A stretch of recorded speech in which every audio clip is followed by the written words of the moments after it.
Di satu sisi korban mereka menyaksikan penembakan itu sendiri, korban ada meninggal. Di satu sisi yang pelaku ini bang mondar-mandir berkeliaran dengan itu menginjak-injak hukum bang, sangat menginjak-injak hukum. Diduga yang menyuruh melakukan pembunuhan ini adalah pengusaha kaya. Yang dibunuh ini adalah orang miskin. Polisi Agus Ramadhan tuh lari ke pinggir jalan ke mobil ngambil senjata. Almarhum ditembak, itu langsung telungkup, ditelentangin, itu ditindih, dipukul gini pakai pelopor. Tembakan itu menurut beberapa saksi main babi buta. Ada yang kena ke mobil, ada yang kena ke dan ada juga di tim mereka kena kakinya. Pak Kapolri dan Pak Kabar Eskrim ini, ayo sekarang segera buka dengan seterang-terangnya perkara ini disidangkan. Dan orang ini kalau menurut saya bang, ini wajib hukumnya untuk dipecat, bahkan hukuman mati. Karena ini pembunuh berencana bang.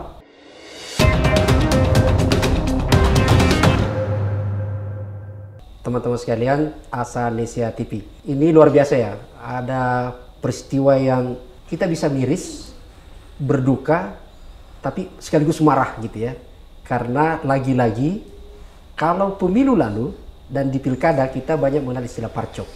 Tapi kali ini saya mengistilahkan itu adalah pascok. Pascok. Pasukan coklat yang kembali membunuh warga sipil yang tidak bersenjata. Padahal sebenarnya pascok itu adalah sipil. Ya. Ini peristiwa ada di Ketapang gitu ya, di Kalimantan Barat. Dan teman-teman sekalian, sekarang ini saya sedang bersama ada istri korban almarhum Mbak Tanjung ya. Agustino gitu ya. Lalu kemudian di sampingnya ada Mas Bambang gitu sebagai kuasa hukum, dan ada ini senior advokat senior ini Mas Marwan. Beliau adalah purnawirawan TNI, Mayor TNI. Mayor TNI bang. Tapi sudah purnawirawan. Sudah purnawirawan. Dulu pegang senjata laras gitu kan. Dulu ikut senjata bang. Tapi tidak pernah membunuh kan? Oh tidak pernah. Itu yang penting gitu teman-teman sekalian. Nah saya menyebut marah gitu ya karena ini lagi-lagi bukan peristiwa yang pertama kali. Dan untuk lebih singkatnya, saya ingin mengawali perbincangan ini untuk kita semua mendengarkan kira-kira kronologis seperti apa. Karena ini peristiwa yang sejak setahun yang lalu gitu ya. Yeah. Bahkan sudah 2 tahun kalau kita hitung tahun. Gitu ya. Gitu. Dan ini biar lebih ini ada istri almarhum, kita bisa mendengar langsung gitu ya. Mbak Tanjung ya? Gitu. Bisa diceritakan enggak kronologis kok bisa ada pasukan coklat mendatangi rumah ibu dan kemudian menembak suami ibu? Ini persoalan apa sebenarnya? Itu kan masalah tanah warisan. Ya. Itu kan almarhum punya tanah warisan kan dari orang tua. Ya, dibangun oleh Aka bangunan ruko. Itu dibangun udah hampir 20%. Udah berdiri beton-betonnya. Nah, tuh udah beberapa kali almarhum datang ke rumah Aka. Sempat saya juga diajak sekali untuk menemui Aka. Ke rumahnya? Iya. Itu jauh rumahnya Aka dari rumah ibu atau dekatan? Atau jauh? Kurang lebih 5 kilo kalau ke rumah Aka. Itu alasannya beliau katanya belum bangun. Ya, itu yang waktu sama saya ya. Terus titip pesan juga sama anak buahnya Aka, pingin ketemu. Tolong dong minta waktunya. Enggak juga. Sampai pada akhirnya tanggal 4 April 2023 ada satu buah ekskavator mini milik Aka itu sedang menggarap kebun karet milik sepupu aku yang namanya Joko di belakang rumah kami. Pukul 7:30 pagi. Nah, saya mendengar suara ekskavator turun di depan rumah, arah ke rumah ya. Saya nggak tahu. Terus saya keluar, saya lihat yang almarhum tuh mengendarai ekskavator. Ekskavatornya diparkir di depan rumah. Setelah itu kurang lebih pukul 10 pagi datang polisi yang bernama Joko. Itu datang ke rumah. Mau nanyain kenapa eksanya disimpan di depan rumah. Nah, terus almarhum bilang, tolong dong, bantu tolong temukan saya sama Aka, gitu. Sebentar Bu, Aka itu siapa? Akyang. Akyang. Iya. Ada hubungan keluarga atau? Enggak, Akyang itu. Akyang. Oh, itu. Iya. Apa? Dia petani kah? Polisi kah?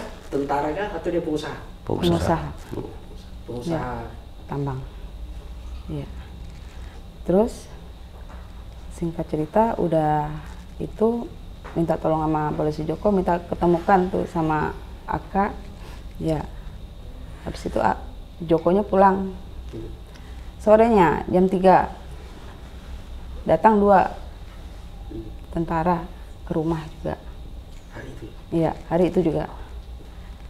Untuk menanyakan juga pasal yang sama, kenapa eksanya dibawa ke rumah.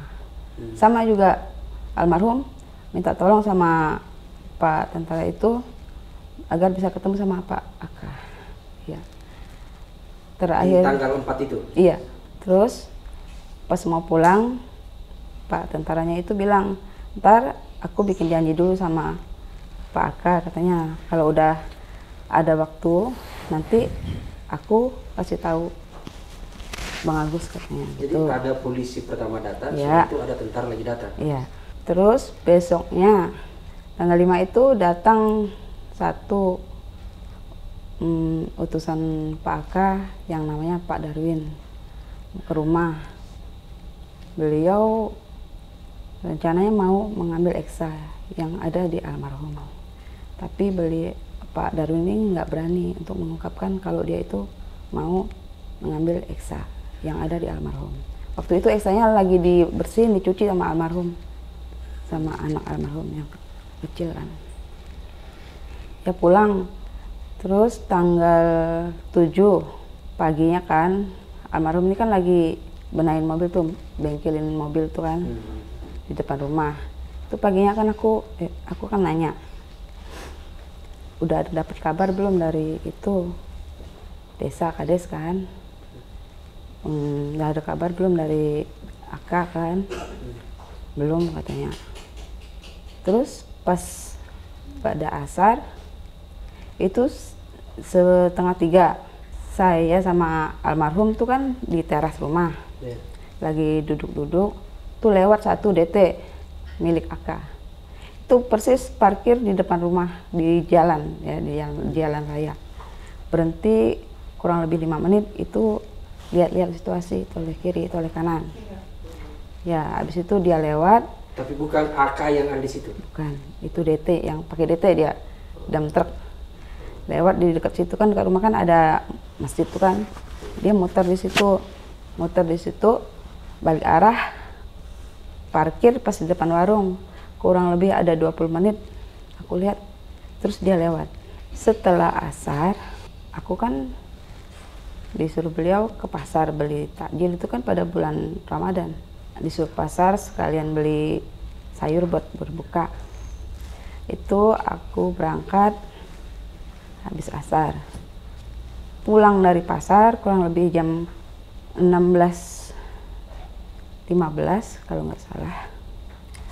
Itu aku ke pasarnya sama anak aku yang kecil sama anak aku yang nomor 2, bertiga pakai motor. Itu pas pulang lihat di depan rumah di pinggir jalan ada mobil 3 DT menghadap ke arah Tayap, CRP 1 di tengah mengarah ke Sungai Keli dan 1 Fortuner mengarah ke Sungai Keli. Itu saya masuk udah rame. Siapa mobil tadi itu? Itu mobil milik Pak Aka. Aku bilang, permisi bang, saya kan mau masuk ke dalam rumah. Masuk dalam rumah, nyimpan barang. Saya bilang, Kak, bawa adik ke rumah nenek. Rumah nenek kan di sebelah rumah, berdampingan gitu, nggak jauh, dengan jarak kurang lebih 5-6 meter. Si adik nggak mau, kakaknya yang ke sebelah kan. Nah, itu saya sama adiknya tuh duduk di teras sambil mendengarkan pembicaraan mereka sama almarhum kan. Itu pada intinya mereka ini ngotot untuk membawa ekskavator mini itu mau diambil, mau dibawa pulang kan. Nah, almarhum kan nggak terima Karena almarhum kan kepinginnya ketemu sama Pak Aka. Oh, di 3 mobil itu yang turun tidak ada Aka. Yang di halaman rumah nggak ada, nggak ada. Yang ada hanya Polisi Agus Suhendri yang saya kenal, yang saya tahu. Agus Rahmadian dan Bang Heri. Bang Heri itu anak buahnya Aka dan 8 orang lainnya itu anak buah Aka. bukan polisi. Bukan. Terus mereka tuh kan maksa mau mengambil Iksa itu, almarhum nggak terima.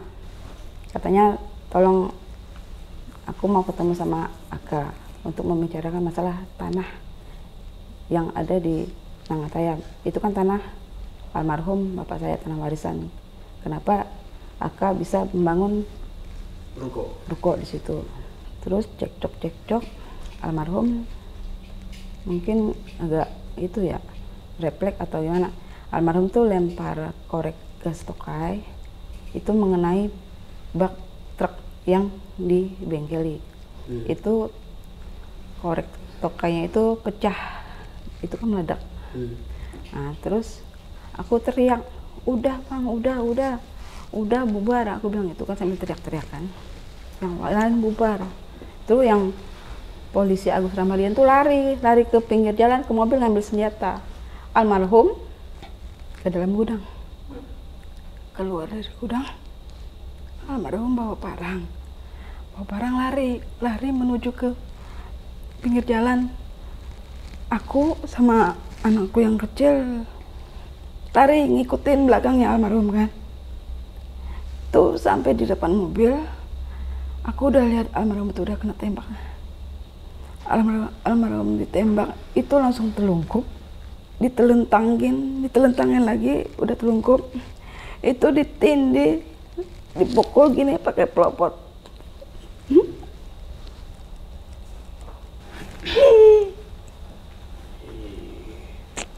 Pak Marwan. Oke, siap.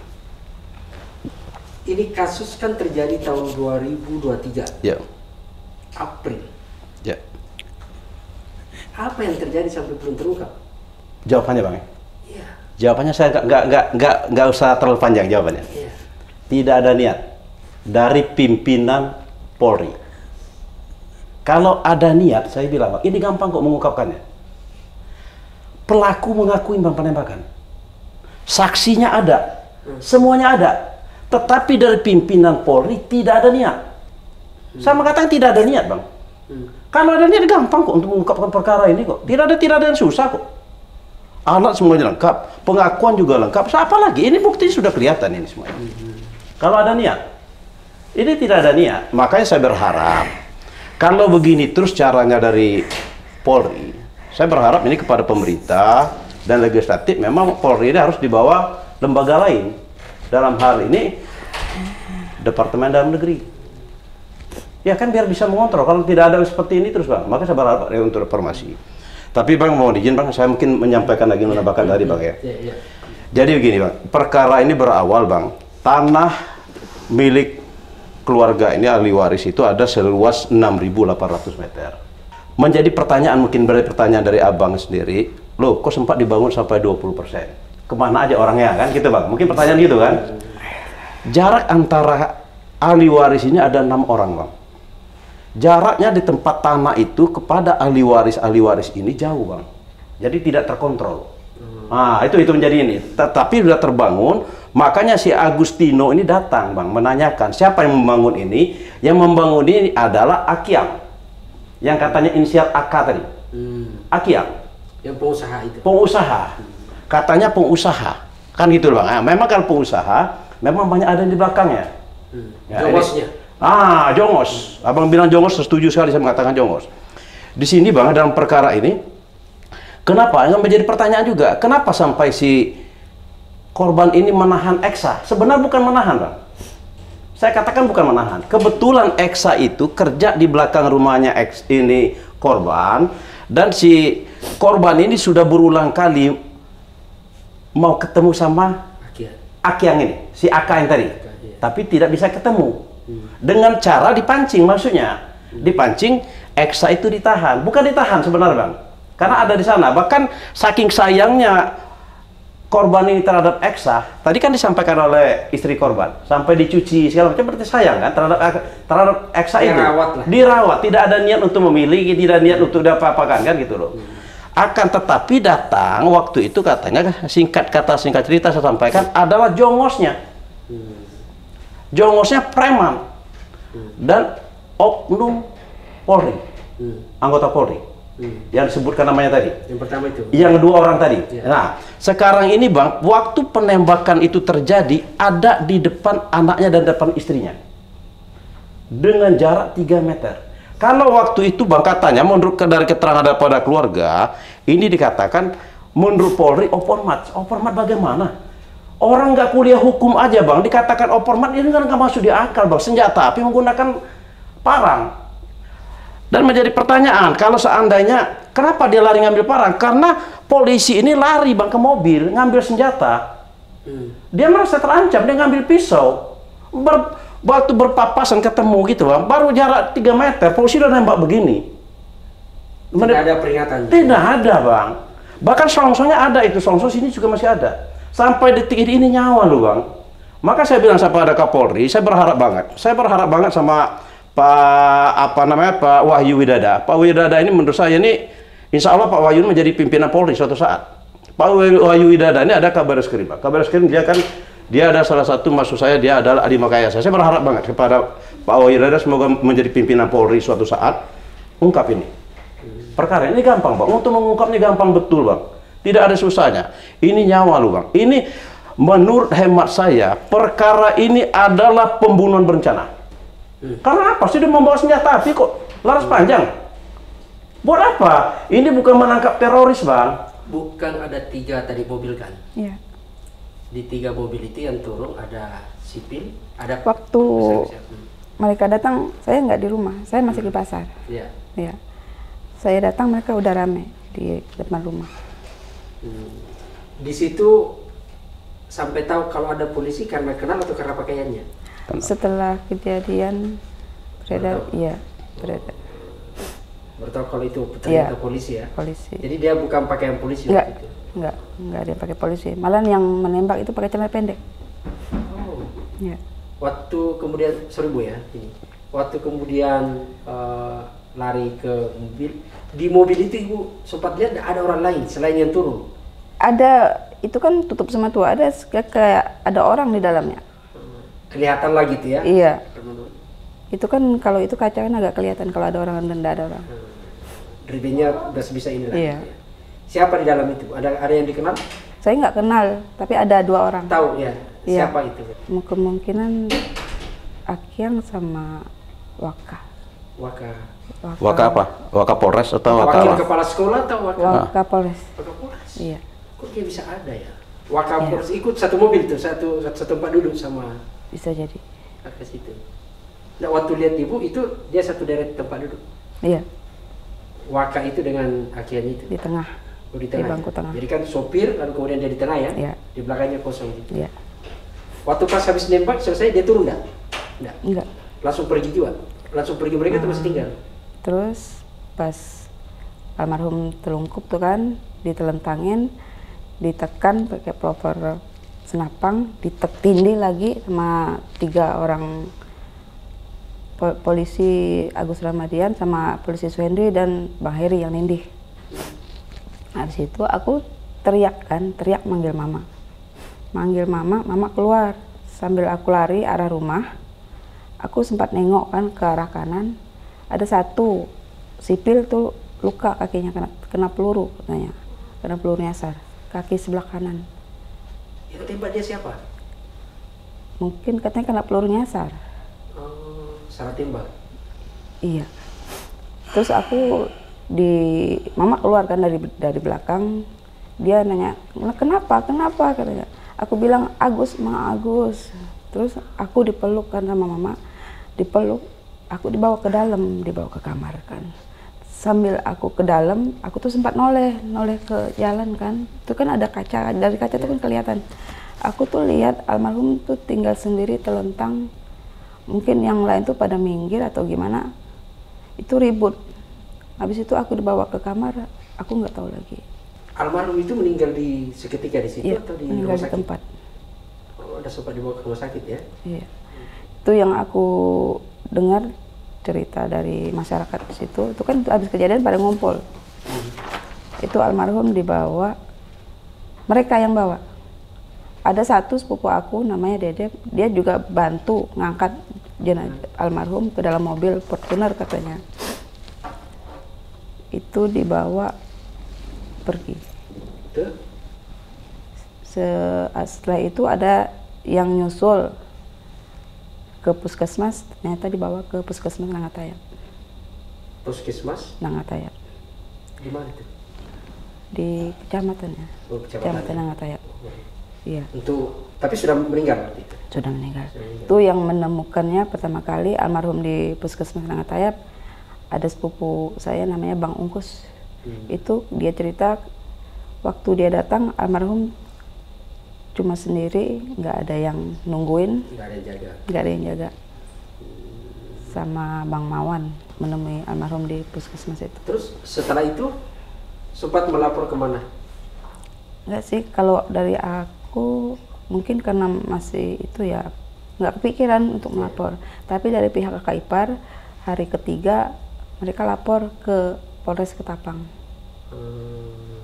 Ya, itu dari pihak Polresnya nggak nerima laporan karena udah ada laporan tipe A katanya. Artinya setelah 3 hari itu 3 hari almarhum terjadi. sudah dikuburkan, Iya. sudah di semua, kemudian baru inisiatif melaporkan. Iya, itu kan almarhum meninggalnya tanggal 7 itu kan, tanggal 8 kan dimakamkan pagi, jam 9, kurang lebih jam 9. Itu kami berangkat normal, Waktu dimakamkan ada petugas datang. ada rame, jam 9 pagi, pada tanggal 8 itu kan pemakaman. Ini foto-foto didapat dari mana? Foto penembakannya, lukanya. Ini Di Pisum, hasil ada Pisum. ya.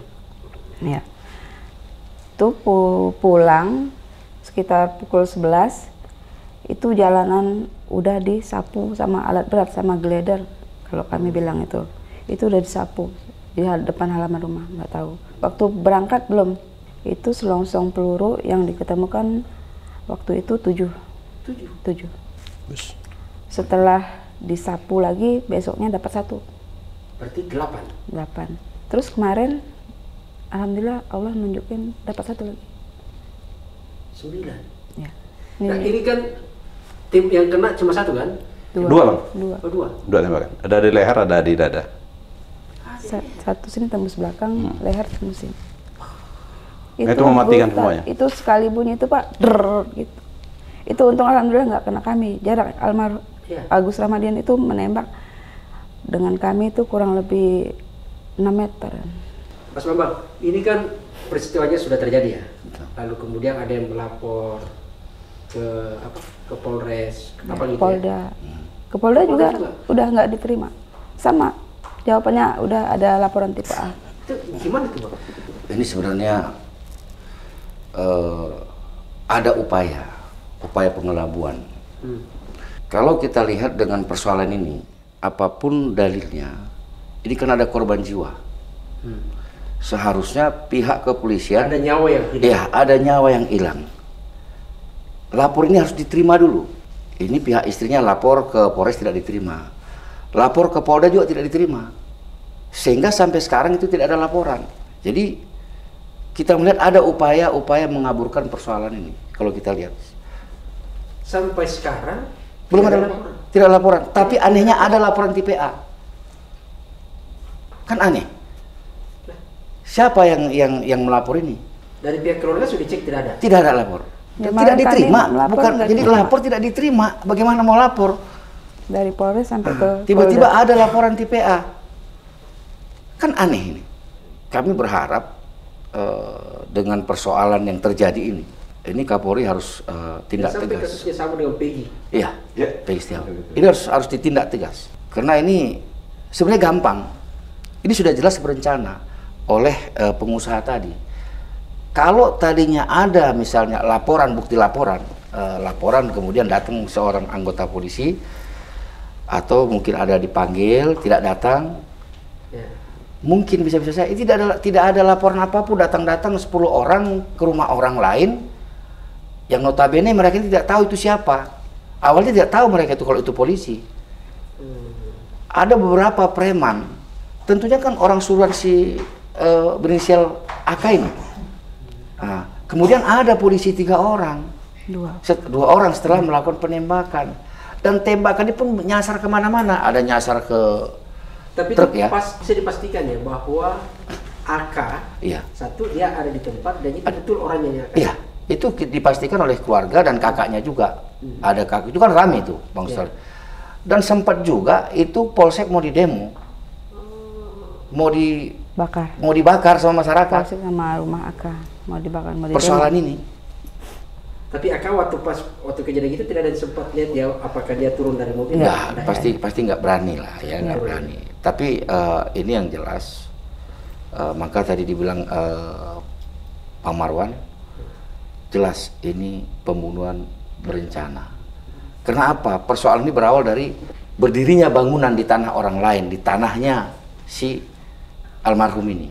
Saya penasaran itu, Bang Marwan ini kan melapor ke Polres. Iya. Tolak. Ditolak. Ke Polda. Ditolak. Tolak. Tiba-tiba ada laporan TPA. Iya, ini. Ini kelanjutan dari pelaporan ini sekarang di mana? Ya, ditolak. Ini kan pembunuhan kata jaksa. Ya tadi Bang katakan Iya, permati iya, Bang, ya. iya. Saya dikit Bang.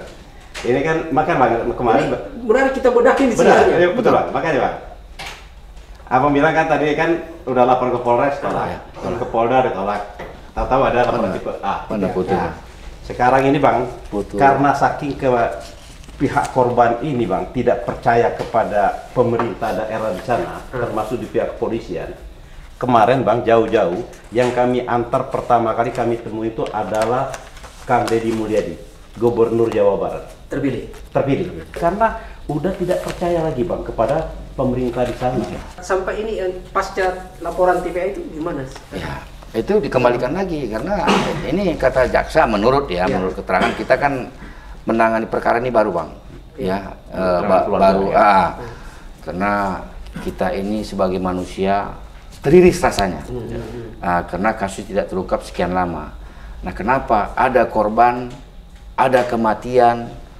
Kenapa mereka yang korban ini tidak diterima lapor? Nah, ini di Polda hanya begini, ditolak laporannya. Itu pun berdebat waktu itu. Itu pun berdebat. Nah, saya juga minta ini di Polda Kalbar, pihak kepolisian menolak laporan tersebut. Nah, ada apa ini? Wajar kasus dipetieskan. Karena bagaimana mau bertindak pihak korban, nggak ada laporan tidak diterima. Saya jadi Bang, ada pertanyaan ini, ada pertanyaan Abang ini, kenapa ini ditolak kan gitu Bang? Pertanyaan kan itu, kenapa ini ditolak? Kalau saya gampang saya jawabannya, karena diduga yang menyuruh melakukan pembunuhan ini adalah pengusaha kaya, diduga Bang ya. Nah, yang dibunuh ini adalah orang miskin, orang kecil. Lah itu jawabannya itu Bang, menurut saya itu jawabannya. Maka saya minta ini serius. Bapak Kapolri dan Bapak Kabar Reskrim, Bapak Kadipropam tindak tegas ini. Ini tidak bisa dibiarkan. Sorry Pak, jadi pasca dari laporan TPA itu, kemudian pas itu kayak hilang kasus itu? Hilang. Tidak ada. Nah, Sempat dari kejaksaan gimana? ya hanya begitu aja. Belum tahu ujung karena kan bukan mereka pelapornya. Siapa pelapornya TPA ini? Saya tanya mereka pernah nggak di BAP? Tidak pernah. Bukti lapor tidak ada. Siapa pelapor? Sudah kirim kejaksaan P19 ya? Iya, nggak jelas Bang. Nggak Itu jelas. Bang, yang P19 itu kita tidak tahu Bang, benar atau tidaknya. Atau benar atau tidaknya? Kita tidak tahu. Bang, kalau ini memang berjalan Bang, ini kan kasus pembunuhan Bang. Ini kasus pembunuhan, seharusnya ini cepat. Cepat. Nah, soal dimelakukan untuk mendekat. Tetapi sekarang ini hanya diiming-imingi P19, itu benar nggak P19? Sebenarnya ini nggak usah P19 ini P21 kok. Diperiksa, belum. Kemarin waktu di Polda itu sempat ditanya-tanya. Tapi tidak diambil BAP-nya Pak Yanda? Pernah ada yang duduk begini baru kemudian mengetik atau merekam apa? Tidak. Cuma diketik kalau nggak salah. Sempat tanda tangan? Iya. Ini mereka kan nggak tahu juga Bang, karena mereka bukan orang hukum. Kalau saya lihat nih Bang, kalau saya lihat ini di perkara ini, kalau perkara ini memang berjalan semuanya, nggak mungkin mereka sekarang kembali ke Jakarta Betul. lagi. Sampai menemui saya bilang tadi Kang Deddy Mulyadi Gubernur Jawa Barat. Nggak mungkin ini sampai terjadi seperti ini dia datang menemui kami, Bang. Ini kan tahun 2023 April. Iya, Bang. Sekarang ini tahun 2025. 25. Ya. Sudah ada Udah mau April lagi. Sudah ada presiden baru. Ya. Ya, betul. Belum terungkap kasusnya. Ya. Padahal tidak DPO. Tidak DPO. Iya. Ya kan di situ. Dan mengaku, Bang. Mengaku. Yang menembak itu mengaku. Mengaku. Menurut keterangan dari keluarga ya, begitu ya? Mengaku dia yang Yang nembak. lebih ironis lagi, Bang, bagi kami, ini yang pelaku ini, yang kita duga pelaku mereka ini, yang ini menyaksikan sendiri, Bang, waktu kejadian. Itu sekarang ini katanya pergi mau mandiri kemana-mana. Ini benar-benar, ini menurut saya, Bang, kita sebagai orang yang kecil, orang yang miskin ini, Bang, merasa ironis sekali, Bang. Di satu sisi korban mereka menyaksikan penembakan itu sendiri, korban ada meninggal. Di satu sisi yang pelaku ini, Bang, mondar-mandir berkeliaran dengan itu menginjak-injak hukum, Bang. Sangat menginjak-injak hukum. Dan Bu, masih sekarang bertugas. ke Jakarta itu agendanya apa? Mau kemana? Mau minta tolong sama Pak Amar Iswandi untuk menjadi kuasa hukum kami dan membantu menyelesaikan kasus ini.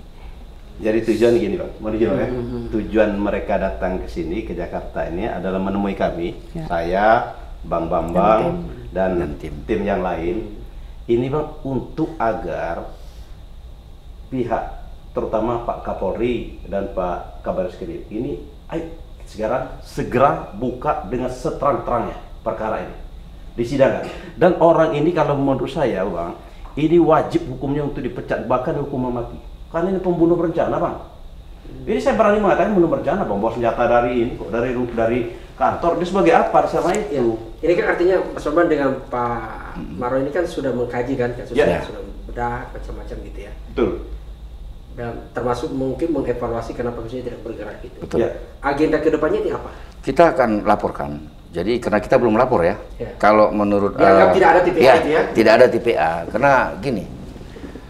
Mereka belum pernah lapor sama sekali dan tidak diterima lapor. Dulu, Pak. Berarti sebelumnya tidak ada pengacara dampingi. Tidak ada orang lain yang pernah mendampingi, menemani ke kantor polisi, kapan tidak ada? Waktu di Polda ada, sebelum sama beliau ini kan ada satu pengacara di Kalbar. Itu pun nggak jalan kasusnya, jalan di tempat. Yang diperkenalkan itu yang serahin itu polisi atau inisiatif sendiri. Yang sampai ketemu pengacara itu arahan dari polisi atau Sendiri. sendiri. Iya. Oke. Jadi agenda kita ke depan ini kita lapor di sini. Lapor di Mabes Polri karena yang jelas beliau ini pernah lapor di Polda Kalbar tidak diterima. Jadi kemana lagi kita melapor? Harus ke Mabes Polri. Jadi yang kita laporkan, yang terutama kita laporkan ini berinisial AK. Karena rangkaian peristiwanya kan dari AK ini.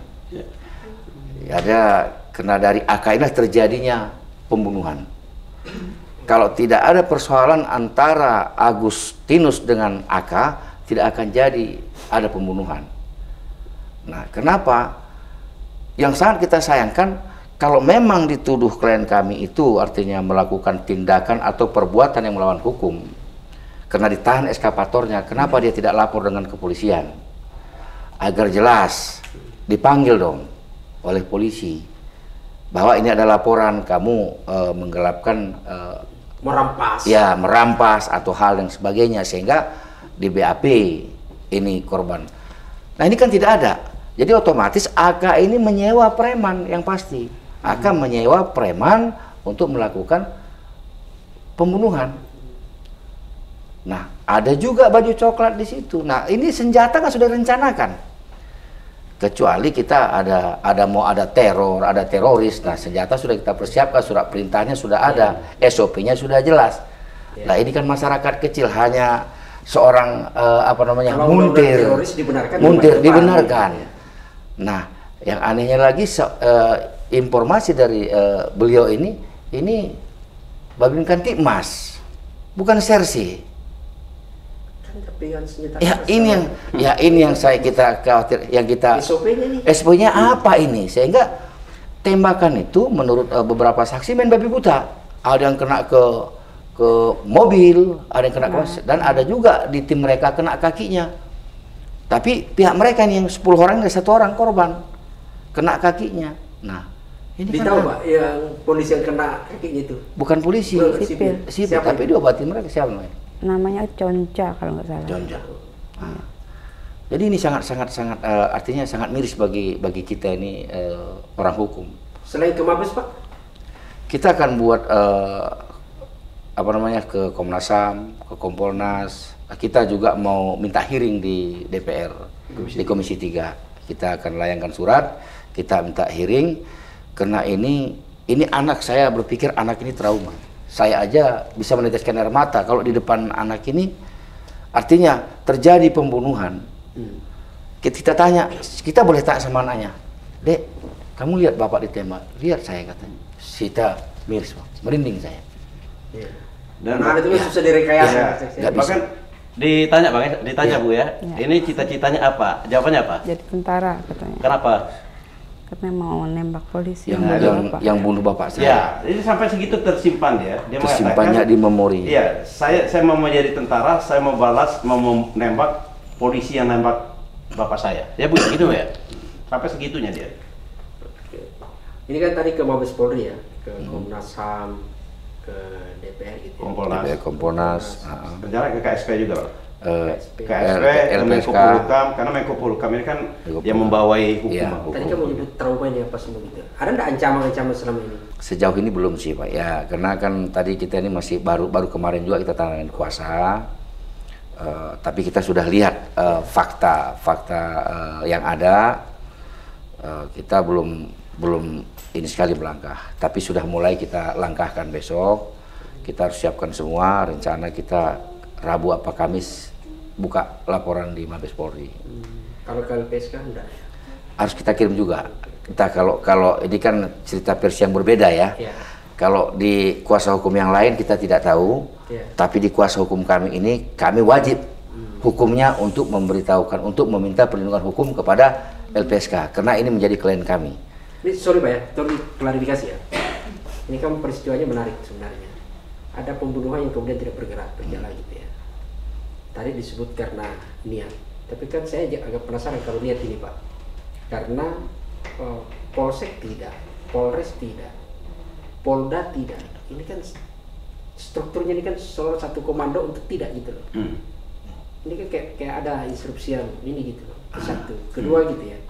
Tadi kita bicara SOP, berarti kan kita akan membahas standar operasionalnya, kemudian etikanya dan macam-macam gitu ya. Apakah itu semua akan di-update ya? Iya, akan kita ungkapkan apa sih SOP-nya ini. Apalagi ini kan Babin. Kenapa kita bicarakan itu Babin ini menurut keterangan keluarga ya. Ini keluarga mengatakan bahwa itu Babin Kantipmas. Ada informasi tidak kenapa sampai kemudian Polda juga mendiamkan kasus ini? Sementara ini belum. Kami belum jauh melangkah. Kita masih pendalaman dulu. Nanti baru akan kita kembangkan. Mungkin kita juga akan kirim juga tim kita ke sana untuk mendalami ini. Kenapa sampai kemudian tidak percaya lagi di sana gitu? Apa sudah karena bolak-balik ditolak itu atau karena apa? Iya. Karena kasusnya udah hampir 2 tahun juga nggak ada pergerakan tuh Pak. Iya. Terakhir Pak Marwan, ini apa ya? Lagi-lagi saya turut berduka Bu ya. Tapi kan kita tidak ingin ini terulang gitu ya. Dan semakin kesini kan memang agak miris gitu ya, peristiwa-peristiwa itu. Apa yang harus kita lakukan? Apa yang harus Pak Marwan dan tim ini untuk lakukan sampai kemudian bisa terungkap cepat kasus ini? Apa agenda-agenda yang harus kita ini? Tadi apa yang disampaikan oleh Bang Bambang tadi Bang, kami akan membuat laporan polisi dulu Bang. Dan ini kami minta juga ini keterlibatan Komnas HAM. Ini kan abang bilang tadi, sampai abang bilang tadi, terstruktur dari atas. Apakah ini harus benar-benar diselidiki nih Bang? Kenapa? Menurut informasi dari keluarga kan Polda menolak ya? Polres menolak, Polsek menolak. Ini ada apa ini? Apakah memang perintah dari atas atau bagaimana? Nah kalau ini memang terstruktur, ini pelanggaran HAM berat Bang. Ini pelanggaran HAM berat nih Bang. Makanya harus kita buktikan, harus terbukti. Ini sebenarnya kalau kita untuk berbicara untuk dibandingkan dengan kasus yang kemarin yang angkatan laut itu, ini lebih parah ini bang, perkara ini. Ini harus cepat diungkapkan. Tinggal ada niat tadi, kembali lagi niat. Bagaimana niat dari semoga kepemimpinan Pak Prabowo ini, dan saya tahu beliau ini kan orang sangat tegas sekali, tanpa pandang bulu. Insya Allah ini akan berjalan. Bahkan mereka ini berencana juga kalau memang nggak dijalankan mereka akan tidur di Mabes. Akan tidur di Mabes. Ya, akan tidur, mereka gelar tikar di sana. Bikin tenda. Kalau diterima? Kalau diterima berjalan dengan baik, mungkin petinggi Polri sekarang sangat responsif. Kita sangat bangga kan itu. Oke. Ada yang terakhir Bu, mau disampaikan?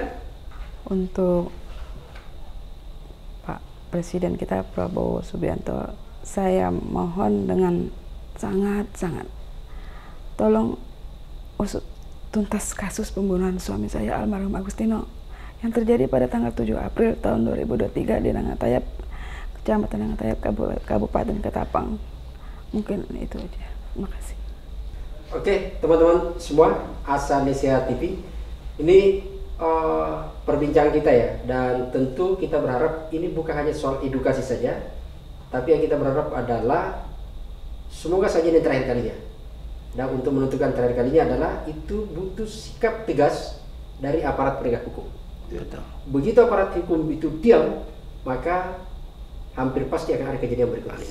Betul. Begitu aparat hukum bertindak tegas, profesional, ada kepastian hukum, maka pada saat itu kita akan menyatakan ini adalah yang terakhir kali dan harus cukup serius. Terima kasih, sampai jumpa pada edisi berikutnya.